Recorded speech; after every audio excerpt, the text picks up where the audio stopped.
جی تو ناظرین بات کرتے ہیں New Zealand V S South Africa کے درمیان فرسٹ ٹیسٹ میچ کھیلا گیا۔ نیوزی لینڈ نے ساؤتھ افریقہ کو شکست دے دی۔ ہم آپ کو مکمل ہائی لائٹ کی صورت میں اپڈیٹ سے آگاہ کریں گے۔ اس سے پہلے اگر آپ ہمارے چینل پر نئے ہیں یا پہلی بار وزٹ کریں تو چینل سبسکرائب کریں، ساتھ دیے کہ بیل آئیکن آل پر کر دیں تاکہ ہر نئی آنے والی ویڈیو کا نوٹیفیکیشن آپ تک بآسانی پہنچتا رہے۔ تو ناظرین آپ کا قیمتی وقت ضائع کیے بغیر چلتے ہیں ویڈیو کی طرف۔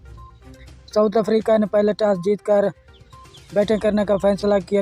ساؤتھ افریقہ نے پہلی اننگ میں 242 سکور بنائے، جبکہ نیوزی لینڈ نے پہلی اننگ میں 211 سکور بنائے۔ جواب میں دوسری اننگ میں ساؤتھ افریقہ نے 235 سکور بنائے، جبکہ نیوزی لینڈ نے 269 سکور بنائے۔ اس کے صرف 3 کھلاڑی آؤٹ ہوئے، یوں کہ نیوزی لینڈ نے 7 وکٹ سے یہ میچ اپنے نام کر لیا۔ شکریہ ناظرین ہماری ویڈیو دیکھنے کا۔